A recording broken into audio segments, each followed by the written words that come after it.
पहला क्वेश्चन निकल के आ रहा है ना न्यूमेरिकल्स का, वो आपको जनरली एनसीईआरटी के बीच में नहीं मिलता। हमने ऑल्दो ग्राफ किया हुआ ओम्स लॉ का, पर ये ग्राफ के ऊपर क्वेश्चनिंग निकल के आती है। सो प्लीज मेरी क्वेश्चन शुरू करने से पहले ही आपको रिक्वेस्ट है, अपनी कॉपी के ऊपर इसे नोट्स में अच्छे तरीके से इंपॉर्टेंट डाल के लिख लीजिएगा। जनरली इसे क्वेश्चन पूछा जाता है प्री बोर्ड्स के बीच में या बोर्ड एग्जाम में, इस क्वेश्चन को पूछ लिया जाता है। सो मेरा आज का बहुत इंपॉर्टेंट टॉपिक निकल के आएगा, ठीक है, जिसके बीच में मैंने ग्राफ के रिलेटेड आपसे कुछ बातें करनी है। ये we are going to talk about graphs, ठीक है, टुडे। अब मेरे पास यहां पर, अब अगर if you remember according to Ohm's law, according to Ohm's law, ठीक है, अगर आप ग्राफ प्लॉट करते हो V और I का, ठीक है, that graph is a straight line. ये ग्राफ क्या निकल के आता है? स्ट्रेट लाइन निकल के आता है। This graph is a straight line, ठीक है। मैं बार बार बोल रहा हूं, टॉपिक शुरू करने से पहले बहुत बहुत बहुत इंपॉर्टेंट टॉपिक डिस्कस कर रहा हूं। ये एनसीईआरटी या आपकी बुक्स में आपको नहीं मिलेगा, अगर मिलेगा भी तो रीड करके बच्चे को समझ में नहीं आता, ठीक है। अगर कोई टीचर आपको एक्सप्लेन करता है तभी बात समझ में आती है, और जनरली स्कूल्स में भी ये टॉपिक मिस कर दिया था, लेकिन एग्जाम में डाल देते हैं। तो बड़ा इंपॉर्टेंट है, इसे इंपॉर्टेंट मार्क करके नोट करके रखिएगा, ठीक है। अब अगर आप ओम्स लॉ को अच्छी तरह से देखें तो ओम्स लॉ का ग्राफ ये निकल के आता है, ठीक है। तो हम अगर ये कंडक्टर की बात करें तो इसे बोल देते हैं ओमिक कंडक्टर। हमने इसके ऊपर बात डिटेल में डिस्कशन की थी। This is known as ohmic conductor, ठीक है। अब यहां पर एक एंगल प्लॉट होगा, यहां पर एक थीटा डिग्री का एंगल प्लॉट किया हुआ उसने आई एक्सिस के साथ, ठीक है। और अगर यहां पर मैं अगर राइट एंगल ट्रायंगल ड्रॉ करता हूं, अगर इसे राइट एंगल ट्रायंगल ड्रॉ किया जाए, ठीक है, इसे नाम दे दूं OAB का, ठीक है। If I plot it as a right angle triangle, तो मैथ्स में ना हमारा 8th चैप्टर निकल के आएगा अकॉर्डिंग टू एनसीईआरटी, ठीक है, chapter 8 of the maths 10th class के बीच में, ठीक है, ट्रिग्नोमेट्री।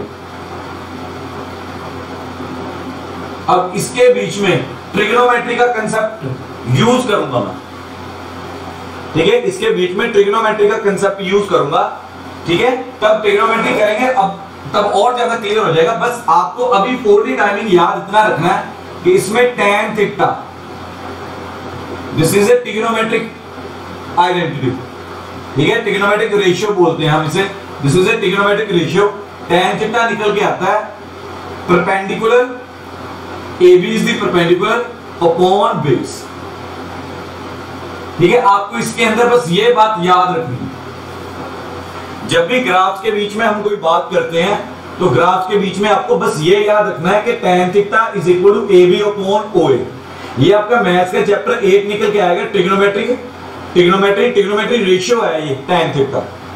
लेकिन यहां पर फिजिक्स के अंदर, ठीक है, सिर्फ मुझे tan थीटा के साथ मतलब है, tan थीटा का सिर्फ फॉर्मूले के साथ मतलब है। With the help of this formula हम बहुत इंपॉर्टेंट कांसेप्ट डिस्कस करने जा रहे हैं, ठीक है। बड़े ध्यान से सुनिएगा, क्लियर है यहां तक?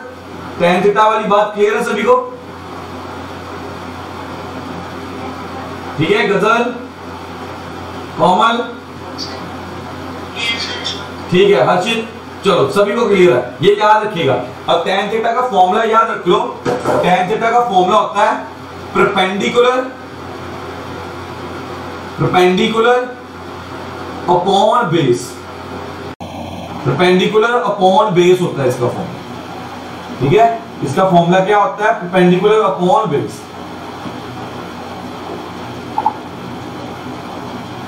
फॉर्मूला याद रखो, परपेंडिकुलर हमेशा क्या होता है? ये साइड हमेशा परपेंडिकुलर आएगी और ये साइड हमारी हमेशा क्या निकल के आएगी? बेस निकल के आएगी, ठीक है। ये कंसेप्ट याद रखिए बस, ठीक है।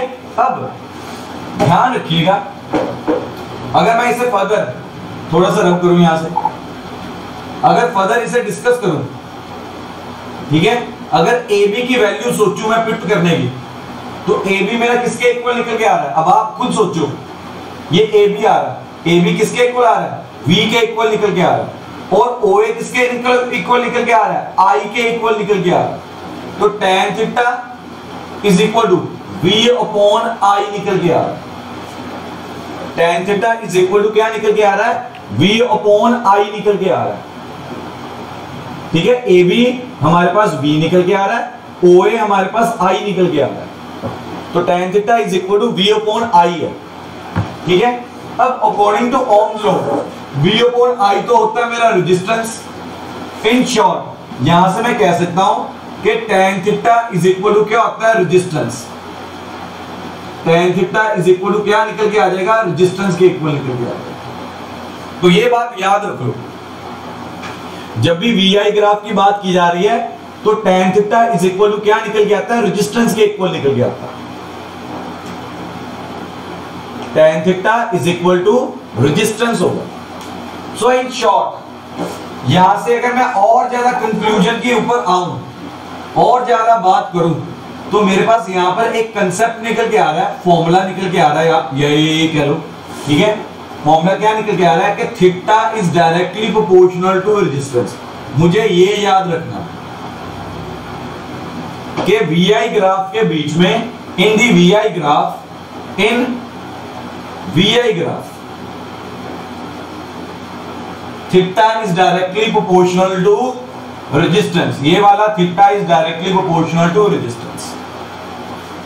ठीक है, अब आप बुक खोल के देख लो, एनसीईआरटी खोल के देख लो या कोई और बुक खोल के देख लो, उसमें आपको ये न्यूमेरिकल तो मिल जाएगा लेकिन ये न्यूमेरिकल की अंडरस्टैंडिंग नहीं मिलती।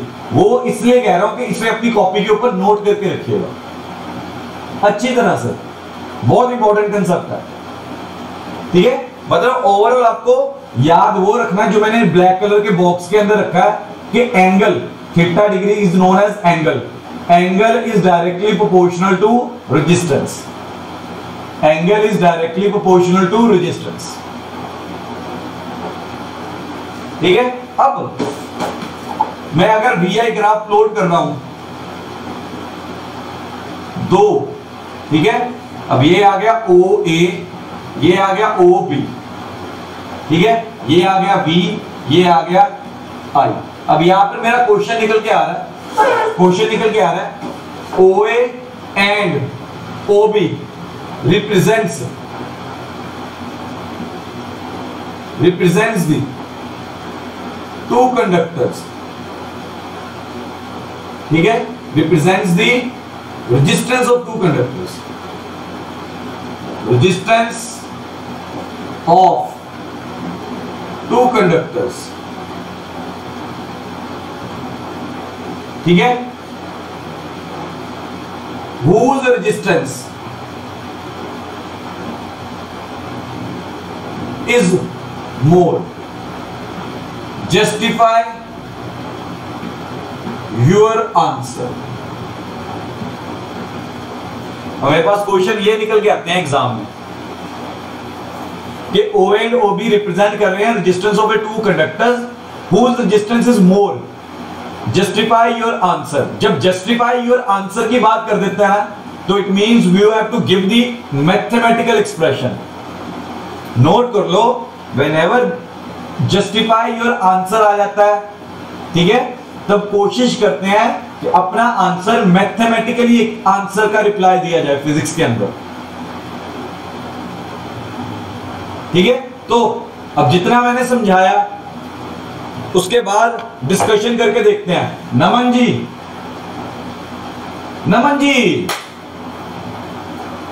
प्लीज अपना स्पीकर ऑन करिए। नमन जी, नमन अब्रोहल आपसे बात कर रहे हैं, प्लीज अपना स्पीकर ऑन करिए, आपसे क्वेश्चन करनी है। अबे कर ले यार। नमन मेरी आवाज नहीं आ रही? लगता है नमन की आवाज हमें नहीं आ रही, उसे तो मेरी आवाज आ रही है। चलो कोई बात नहीं, अमन आपसे बात करते हैं। चला ठीक है, वेरी गुड अमन। अमन, जब मैंने बात की जस्टिफाई योर आंसर, ठीक है, उसके बीच में मैथमेटिकल एक्सप्रेशन कैसे दे सकते हो या रीजनिंग देनी होती है मैथमेटिकली। तो इसमें क्या चल रहा है आपके दिमाग में? अभी भी नहीं आ रहा कुछ? ये भी नहीं पता चल रहा देख के कि रेजिस्टेंस किसका ज्यादा होगा और किसका कम होगा?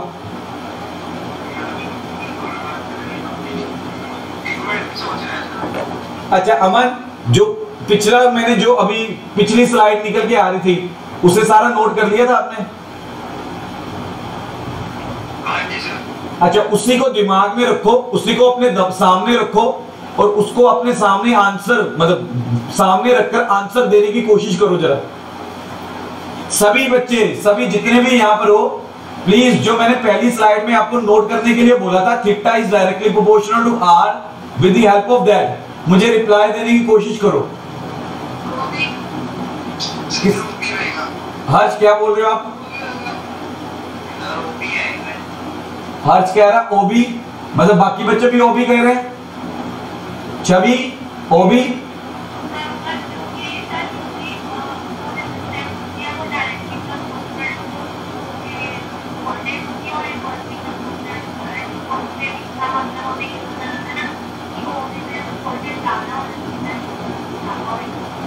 Okay okay. छवि ने जो एक्सप्लेनेशन दी है ना, उसने वो ओम्स लॉ को ध्यान में रखते हुए एक्सप्लेनेशन दे दी है। लेकिन मैं इतना बता दूं, मोस्ट ऑफ द टाइम जो एक्सप्लेनेशन छवि ने दिया ना वो गलत होती है। आपका टीचर आपको उसके लिए मार्क्स नहीं देगा, मैं आपको उसकी भी रीजनिंग दूंगा, ठीक है? ये एक बड़ा हेल्दी पार्ट निकल के आता है। अगर ये समझ में आ गया तो बहुत क्वेश्चंस हमें आने वाले टाइम में समझ में आएंगे फिजिक्स के। ग्राफ के ऊपर आपने बहुत ज्यादा डिस्कशन कभी इससे पहले किसी क्लास में की नहीं है, हम फर्स्ट टाइम डिस्कशन ग्राफ की इंपॉर्टेंस के साथ कर रहे हैं, ठीक है? मैं छवि आपकी बात के ऊपर आऊंगा, आपके रीजन में कमी क्या निकल के आ रही उसके ऊपर बात करूंगा मैं। उससे पहले अब नमन से दोबारा बात करता हूं। नमन ने हैंड रेज किया। नमन, हाँ जी, क्या क्या रीजन निकल के आ रहा है इसका?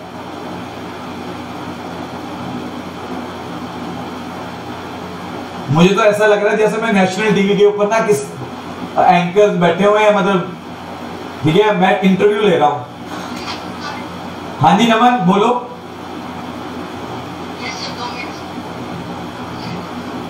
अच्छा जैसना, जैसे आपसे ना जनरली जब भी मैं बात करता हूं, कभी मिला तो हूं नहीं आपसे, लेकिन आपकी रीजनिंग बहुत अच्छी है। तो अभी जितनी भी हमारी इंटरेक्शन हुई है ऑनलाइन के बीच में, आपकी रीजनिंग काफी अच्छी है। तो आप क्या रीजन दोगे?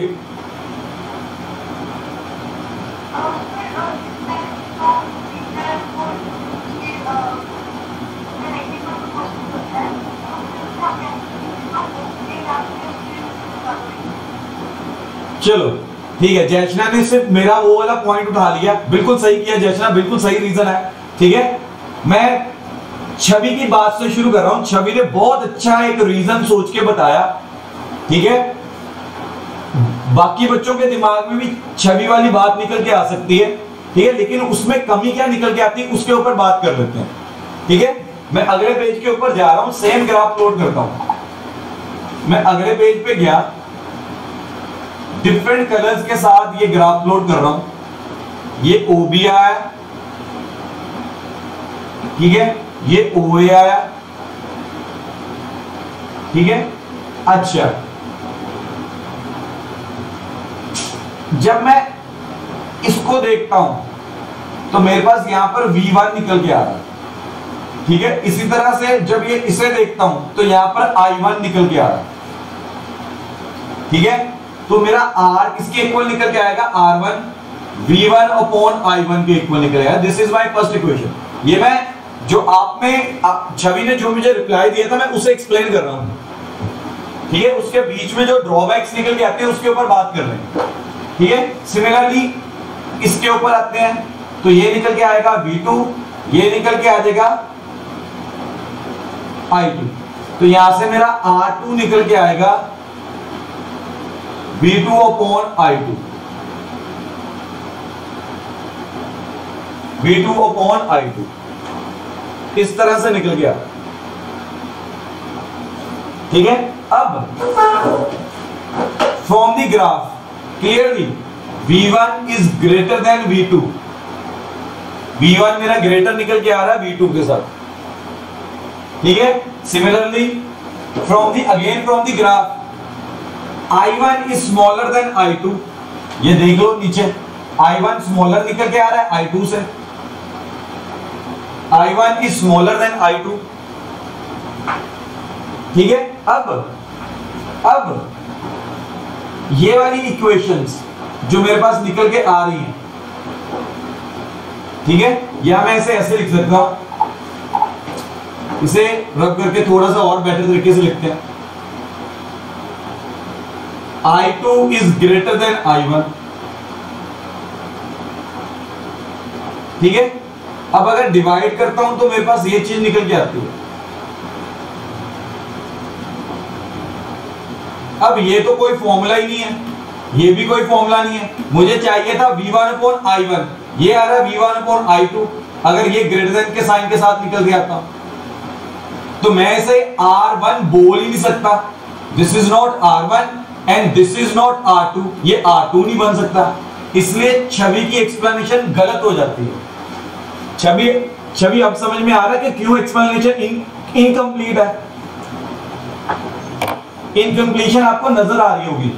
अगर आप वोल्टेज के हिसाब से देते हो तो V1 बड़ा निकल के आ रहा है देन V2, अगर करंट के हिसाब से एक्सप्लेनेशन देते हो तो I2 बड़ा निकल के आता है I1 से। मतलब अगर वोल्टेज के हिसाब से देते हैं तो R1 बड़ा होना चाहिए, अगर करंट के हिसाब से देते हैं, ठीक है, मेरी बात समझ में आ रही। तो यहां पर प्रॉब्लम्स निकल के आनी शुरू हो जाती है, मैथमेटिकल एक्सप्रेशन कुछ भी नहीं निकल के आ रहा problem. So this is the reason. हाँ जी बेटा,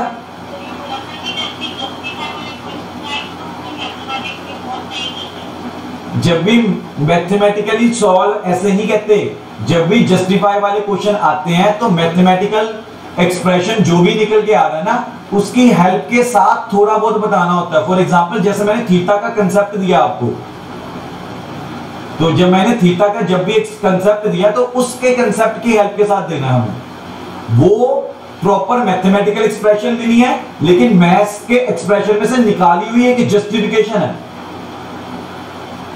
ठीक है। तो यहां पर फिर मेरे पास क्या निकल के आता फिर, ठीक है, ये सारी मैं बातें अब लेके नहीं चलूंगा, अब मैं ये वाली बातें लेके नहीं चलूंगा। तो मैं इसकी जस्टिफिकेशन कैसे करने वाला हूं वो नोट कर लो आप, ठीक है। इसकी जस्टिफिकेशन, ऐसे क्वेश्चंस की जस्टिफिकेशन कैसे करनी है ये नोट कर लो। जनरली ऐसे क्वेश्चंस आपको तब करवाए जाते हैं जब सारा चैप्टर आपका तैयार हो जाए, ठीक है। और ये क्वेश्चंस उन बच्चों के लिए होते हैं जो बहुत ज्यादा टिपिकली इंटेलिजेंट होते हैं, पर हमने तो अभी सभी ने सीखना है, ठीक है। तो आ जाइए जस्टिफिकेशन के ऊपर आते हैं। तो मैं क्या मान के चल रहा हूं, ये वाला एंगल मान के चलता हूं थीटा 2, ये वाला एंगल मान के चलेंगे थीटा 1। तो ये जस्टिफिकेशन के ऊपर जा रहा हूं, ये जस्टिफिकेशन के ऊपर जा रहा है। जस्टिफिकेशन हमेशा एक मैथमेटिकल एक्सप्रेशन, मैं यहां पर करेक्ट कर दूं छवि आपकी बात, मैं मैथमेटिकल एक्सप्रेशन नहीं दे रहा जस्टिफिकेशन में, लेकिन जस्टिफिकेशन मैथमेटिकल एक्सप्रेशन की हेल्प के साथ कर रहा हूं, लेकिन कोई मैथमेटिकल एक्सप्रेशन नहीं लिख रहा, ठीक है। अब सॉल्यूशन मेरा यहां से शुरू होगा, ऐसे ग्राफ के बीच में कि एक को मैंने मान लिया थीटा 2, एक को मान लिया थीटा 1, ठीक है। तो हमेशा tan थीटा का फॉर्मूला लेके के चलिए। tan थीटा क्या निकल के आएगा, v अपॉन i, ठीक है। v अपॉन i क्यों निकल के आएगा, याद रखिएगा y axis divided by x axis होता है tan थीटा। tan थीटा के लिए फॉर्मूला याद रख लो, y axis divided by x axis होता है, ये नोट कर लो इस बात को। और y एक्सिस के ऊपर हमारा क्या निकल के आ रहा है, वोल्टेज निकल के आ रही है, और x एक्सिस के ऊपर क्या निकल के आ रहा है, करंट निकल के आ रहा है। इसलिए tan theta is equal to क्या निकल के आएगा, v अपॉन i के इक्वल निकल के आता है। रिजल्ट याद रखो जो मैं दे रहा हूं आपको, कि tan theta is equal to y axis divided by x axis. y axis के ऊपर वोल्टेज आ रही है और x एक्सिस के ऊपर करंट निकल के आ रहा है, ठीक है। सो अब यहां से मेरे पास क्या निकल गया, ये रिजल्ट लिख लिया मैं, रब कर रहा हूं, ठीक है, रिजल्ट लिख लिया आपने। तो यहां से मेरे पास क्या निकल गया, according to Ohm's law tan theta is equal to r के इक्वल निकल के आएगा। रीजन दोगे बिकॉज ऑफ ओम्स लॉ या अकॉर्डिंग टू ओम्स लॉ।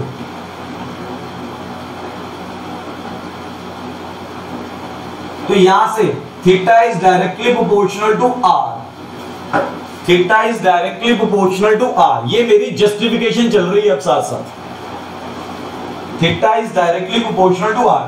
इसे इक्वेशन नंबर 1 मार्क के करिए, इसे इक्वेशन नंबर 1 मार्क करके चलिए। अब from the graph, from graph, ठीक है, theta 1 is greater than theta 2। From the graph देख के ही पता चल रहा है थीटा 1 एंगल मेरा बड़ा निकल के आ रहा है, थीटा 2 एंगल मेरा स्मॉलर निकल के आ रहा है, ठीक है। अब थीटा 1 फ्रॉम इक्वेशन 1, थीटा 1 किसके इक्वल आएगा, r1 के इक्वल आएगा, थीटा 2 r2 के। फ्रॉम इक्वेशन 1 अब थीटा 1 किसे रिप्रेजेंट करेगा, r1 को रिप्रेजेंट करेगा, थीटा 2 किसे रिप्रेजेंट करेगा, r2 को रिप्रेजेंट करेगा। तो क्लियरली अब therefore resistance of OB is greater than resistance of OB। बड़ा इंपॉर्टेंट कंसेप्ट है, इस तरह से ही एक्सप्लेनेशन देके आते हैं इसके। अब क्लियर हुआ सभी को कैसे देना इसका रीजन, ठीक है। अब इस कंसेप्ट के बीच में जो स्टार्टिंग में छवि ने बोला था V/I वो भी आ रहा है, लेकिन दोनों को कंबाइंड करके हमने उसे क्या बना दिया, थीटा बना दिया था। V/I को पीछे क्या कर रहे थे, V और I को अलग अलग डिस्कस कर रहे थे हम, ठीक है। लेकिन जब हम tan थीटा की टर्म्स में बात करते हैं तो V और I को at the same time discuss कर रहे हैं। किसकी फॉर्म के अंदर, एंगल की फॉर्म के अंदर। किसकी फॉर्म के अंदर, एंगल की फॉर्म के अंदर। तो हमारे लिए रीजनिंग इजी हो जाती है। So this is the justification, this is known as justification of graphs. ये ग्राफ्स की जस्टिफिकेशन निकल के आती है। इवन के हायर क्लासेस +1 +2 क्लास भी निकल के आएगी, तो आपको जस्टिफिकेशन इसी मेथड के साथ करनी होती है।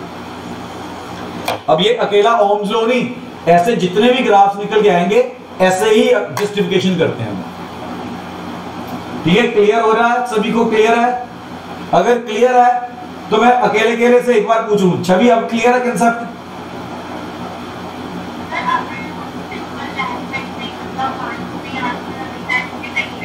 नहीं बेटा, एक्चुअली अब साइंस आपकी ना बहुत ज्यादा टिपिकली डिवाइड कर देगी है केमिस्ट्री, फिजिक्स एंड बायो के बीच में।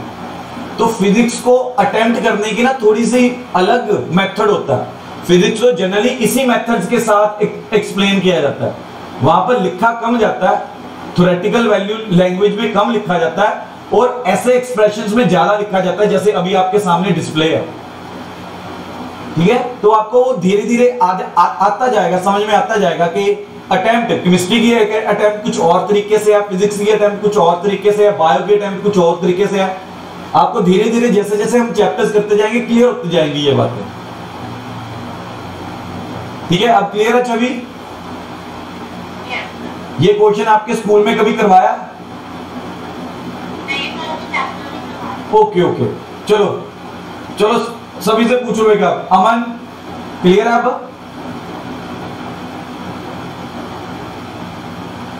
भव्या, गजल, चलो ठीक है। किसी को अगर प्रॉब्लम है तो प्लीज बोल दो पहले। सभी का नाम क्या है? शुगुन क्लियर है? ओके, ऑलमोस्ट सभी को क्लियर है। सरगम है?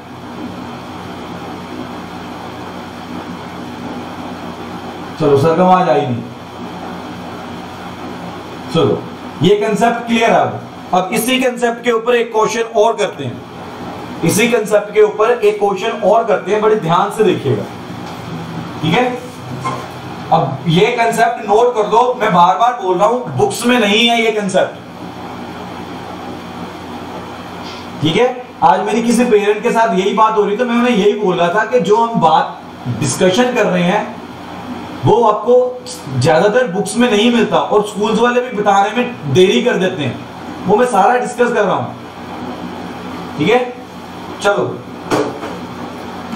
अब अगले क्वेश्चन की तरफ जाता हूं। अब अगले क्वेश्चन में ग्राफ इस तरह से निकल के आ रहा है,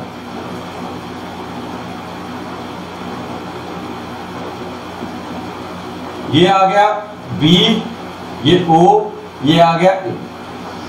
अगेन ठीक है, क्वेश्चन क्या निकल के आ रहा है, which line represents smaller distance.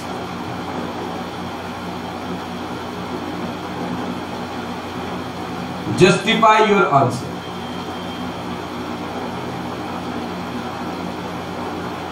Your answer.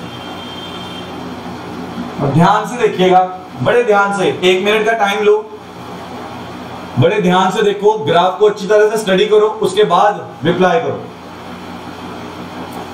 अब रीजनिंग इसकी वैसे ही निकल के आएगी जैसे मैंने पहले लिखवाई है, कोई चेंज नहीं आएगा रीजनिंग के बीच में।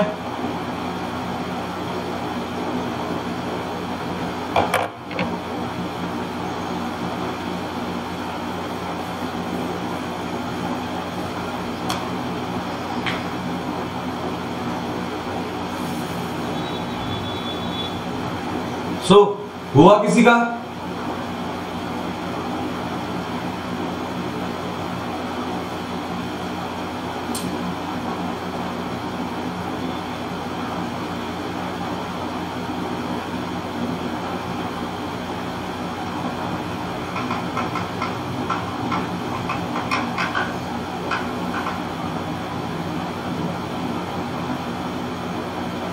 चलो हर्षित, हुआ?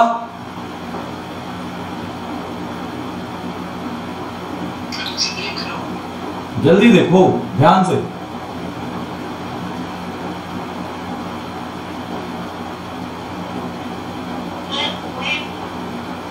ओए का स्मॉलर आ रहा है, रीजन क्या दिया उसका? रीजन क्या?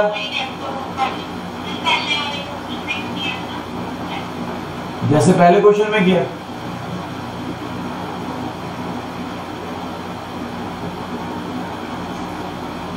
और किसी का? साहिल, क्या आंसर आ रहा है?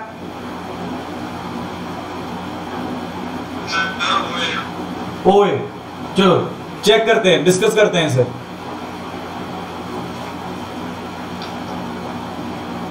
एक मिनट।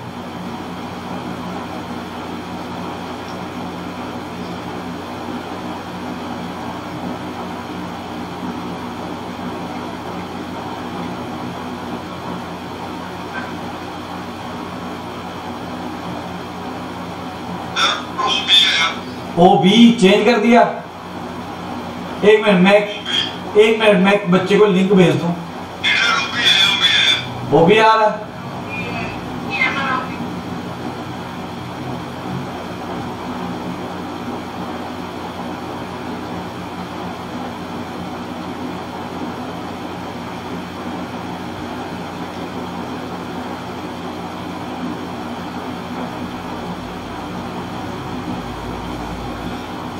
चलो मैं कर रहा हूं आपके लिए, और ध्यान से देखिएगा।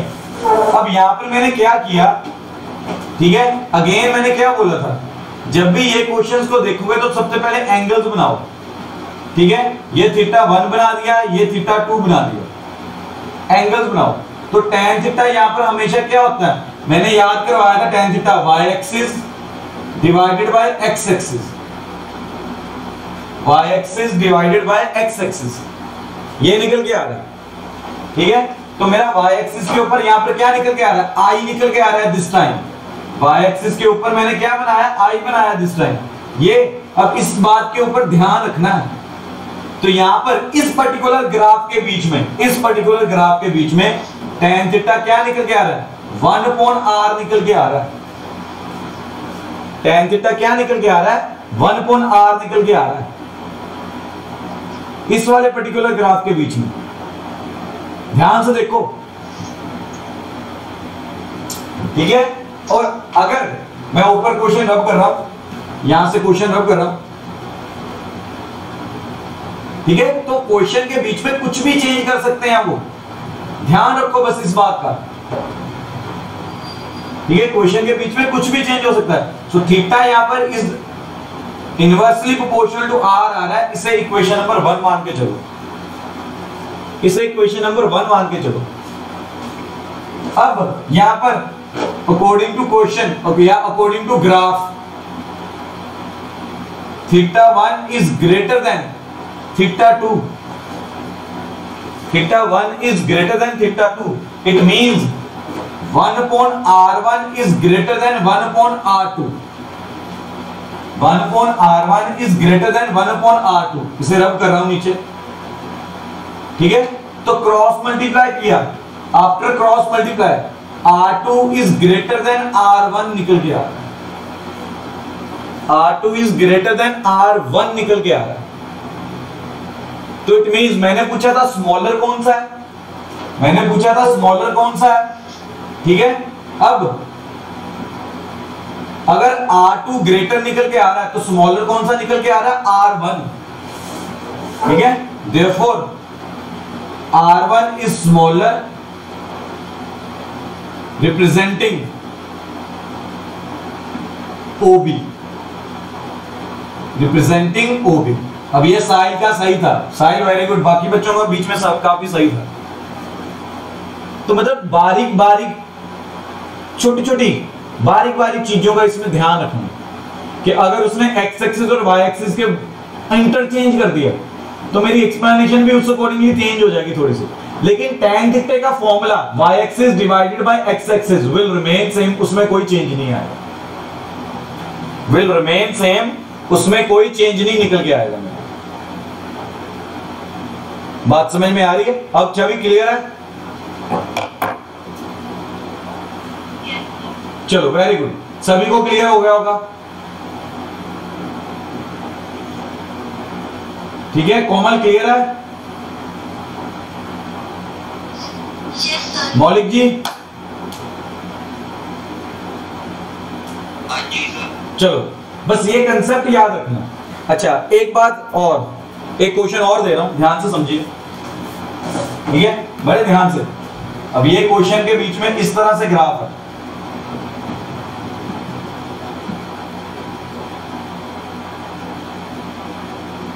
ये T1 एंड T2 दे दिया, ये टेम्परेचर है, T1 and T2 are temperature, ठीक है। अच्छा विच वन इज ग्रेटर,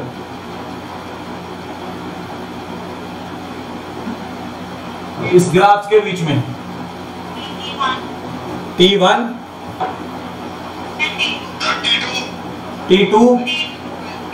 अब याद रखो क्वेश्चन, अच्छा एक मिनट, क्वेश्चन शुरू करने से पहले मैं पहले ही बोल रहा हूं, resistance is directly proportional to temperature, हमने किया था।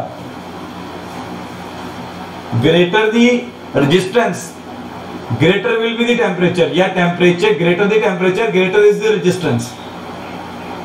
तो मैं क्या करने वाला हूं, सारा कंसेप्ट पिछले क्वेश्चन की तरह ही चलने वाला हूं, ये सारे एक्सप्लेनेशन पिछले क्वेश्चन की तरह ही चलेगी, ठीक है। फर्क क्या किया, यहां पर T1 लिख दिया, यहां पर T2 लिख दिया, इस ग्राफ के बीच में T1 और T2, इतना ही चेंज निकल के आ रहा है और तो कुछ नहीं आ रहा, इतना ही चेंज निकल के आ रहा है और तो कुछ भी नहीं निकल के आ रहा।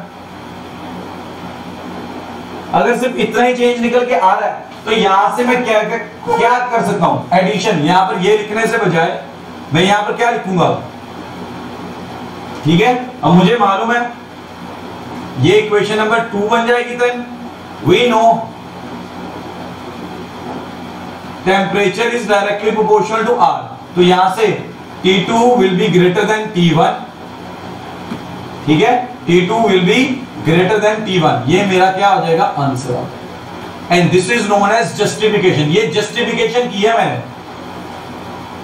जो भी ये बातें हम लिखते हैं that are known as justification. और ये वाला क्वेश्चन बहुत बार रिपीट हुआ है एग्जाम्स में, अलग अलग स्कूल्स वाले पता नहीं कितनी बार इसे रिपीट कर चुके हैं, और बच्चा जनरली इसे मतलब छोड़ जाता है, रीजन बीइंग बुक्स में मिलता नहीं है। और इस टॉपिक को बहुत इंपॉर्टेंट मान के चलेगा, आज का ये लेक्चर बहुत इंपॉर्टेंट निकल के आ रहा है हमारा, क्योंकि इसमें फर्स्ट टाइम हमने ग्राफ्स को कैसे रीड करना है, ग्राफ्स को कैसे हैंडल करना है, ग्राफ्स में एक्सप्लेनेशंस कैसे देनी है, वो सारा सीख रहे हैं हम, ग्राफिकली सीख रहे हैं।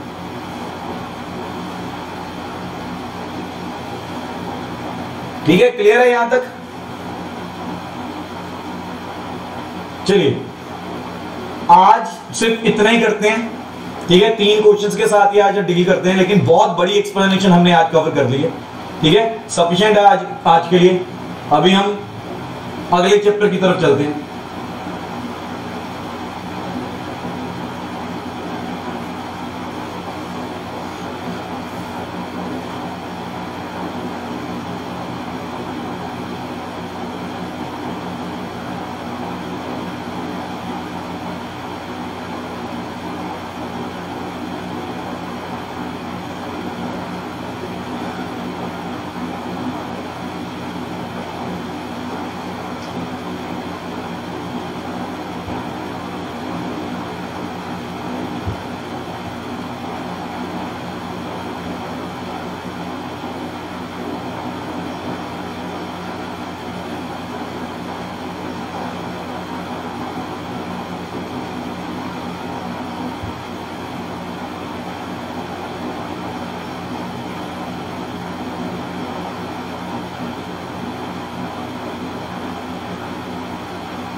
हर्ष, मैं आपको ना लिंक सेंड कर दूंगा ये वाले लेक्चर का, आपका कनेक्ट नहीं हो रहा था ना?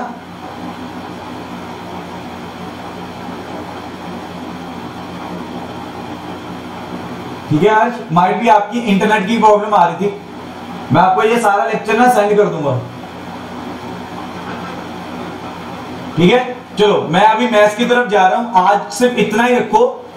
बहुत आप मतलब अगर मैं 10th क्लास के बच्चे के पॉइंट ऑफ व्यू से सोचूं तो बहुत बड़ा कंसेप्ट दिया आज मैंने, उसे थोड़ा समझने में टाइम लगेगा आपको, लेकिन ये कंसेप्ट को मिस मत करिएगा। फाइनल एग्जाम में 110% है, इसे रिवाइज किए बगैर जाना नहीं है, ठीक है। इसके ऊपर क्वेश्चन कभी ना कभी कुछ ना कुछ आ ही जाता है।